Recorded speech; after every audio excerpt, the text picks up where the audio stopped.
فرماتے ہیں ایک مچھلی اللہ تعالیٰ نے دریا کے کنارے بھیجی، فرماتے ہیں وہ تھی تو مچھلی پر پہاڑ جتنی تھی۔ بخاری میں لفظ ہیں، حضرت جابر ابن عبداللہ رضی اللہ تعالیٰ عنہ فرماتے ہیں 300 آدمی 18 دن تک اس مچھلی کو کھاتے رہے، مچھلی ختم ہی نہیں ہوئی۔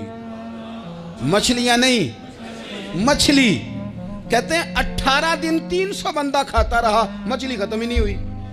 اور فرماتے ہیں کہ اس کی ہڈی نکال کے، کانٹا کہیں گے آپ اپنی زبان میں، کہتے ہیں وہ نکال کے نا تو اس کو کھڑا کیا نا جب، تو اونٹ کجاوے سمیت اس کے بیچ سے گزر جاتا تھا، 2 اس کے کانٹے جوڑے۔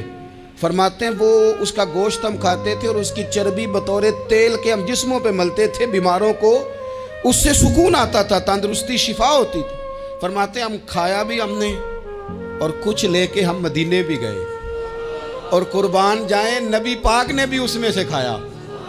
ہم نے عرض کی حضور یہ معمہ کیا ہے، یہ ماجرا کیا ہے؟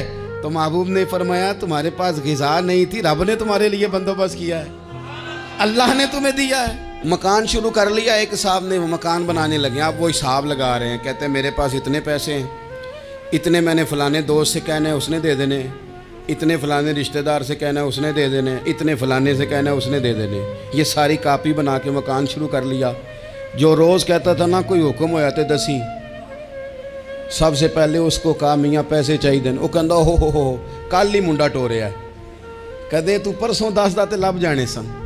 میں آپ کو اپنے تجربے کی بات بتا رہا ہوں۔ جن لوگوں کا خیال ہوتا ہے نا کہ آپ سٹارٹ کریں فلانا کام، ہم آپ کے ساتھ ہیں، اللہ کا ہی کوئی نظام ہے، وہ بالکل بھی نہیں ساتھ ہوتے۔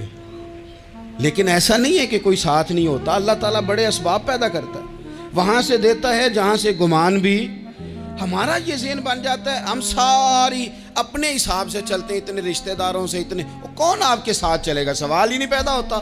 یہ سارے کام چھوڑ کے سب سے پہلے 2 رکعتیں پڑھو، اپنے رب کی بارگاہ میں، رسول کائنات کی بارگاہ میں گزارشات اور استغاثے پیش کرو، وہاں سے خیر طلب کرو۔ دنیا دار کیا دیں گے، کیا دے سکتے ہیں، کیا حیثیت ہوتی ہے کسی؟ اللہ کہتا ہے وہاں سے دوں گا۔ تو جو اللہ مال دے وہ لینا چاہیے کہ رشتہ داروں کا مال دیکھنا چاہیے؟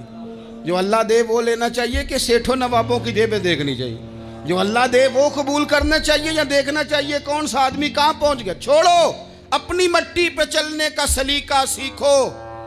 کسی کے سنگ مرمر پہ چلو گے تو پھسل جاؤ گے، پھسل جاؤ۔ اس پر ایک اور بات عرض کر دوں، صحیح بخاری سے، مسلم سے ایک اور بات۔ کچھ چیزیں ایسی ہیں جن سے اللہ کی مدد آتی ہے، مدد ملتی ہے۔ ایک چیز ان میں سے ایسی ہے جس سے بہت مدد نازل ہوتی، وہ ہے کہ جب رب آپ کو دے نا تو پھر آپ بھی اس کے رستے میں دیں، پھر مدد آتی ہے، پھر اور آتا ہے۔ بخاری مسلم میں حدیث ہے، یہ زیادہ ہی توجہ طلب امر ہے، اس پر آپ غور کریں گے۔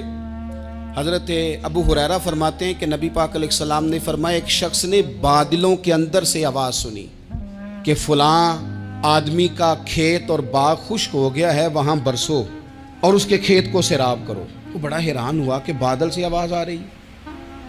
پھر اس نے دیکھا کہ ایک پہاڑی پر بارش ہوئی، وہ بادل وہاں برسا، پھر نالیوں سے ہوتا ہوا پانی ایک طرف چلا۔ تو جس نے آواز سنی تھی، حضور بیان کر رہے ہیں، وہ بھی پیچھے پیچھے چلا کہ پانی کدھر جا رہا ہے۔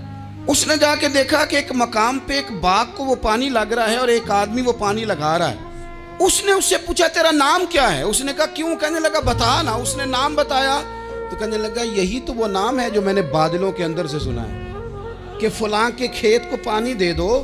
اس نے کہا یار تو کیا عمل کرتا ہے کہ اسپیشل تیرے لیے بارش برسے؟ یہ بخاری پڑھ رہا ہوں، سیاستہ سے حدیث عرض کر رہا ہوں۔ اس سے پوچھا تو کیا کام کرتا ہے کہ جناب اللہ تبارک و تعالیٰ کا حکم کرم آیا کہ خاص تیرے لیے پانی برسے اور تیرے کھیت کو سیراب کرے؟ تو اس نے کہا چھوٹا ذمہ دار ہوں، پر جب فصل اگتی ہے تو 3 حصے کرتا ہوں، ایک حصہ اپنے بال بچوں پہ، بہن بھائیوں پہ خرچ کرتا ہوں، ایک حصہ پورا، اور ایک حصہ دوبارہ کاشتکاری پہ لگاتا ہوں، اور تیسرا حصہ خالص میں نے مسکینوں، یتیموں اور غریبوں کے لیے رکھا ہوا ہے۔ وہ جو تیسرا حصہ، اللہ کرے آپ سمجھے، وہ رب کے بندوں پہ تیسرا حصہ خرچ کرتا ہے نا، تو کریم مالک نے فرمایا جہاں سے غریب کا حصہ جاتا ہے وہ کھیت خشک نہیں رہنا چاہیے، وہ جہاں سے مسکین روٹی کھاتے ہیں وہ خشک نہ رہے، جہاں سے یتیموں کو کچھ آتا ہے کہیں اس کی فصل رہ نہ جائے۔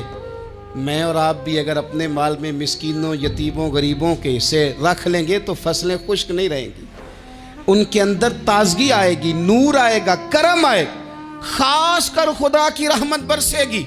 مدد اللہ سے چاہیں، اپنی توجہات کا مرکز رب رسول کی ذات کو بنائیں، پھر آپ محسوس کریں گے کہ بڑی جلدی اللہ تعالیٰ کی مدد آنے لگی ہے۔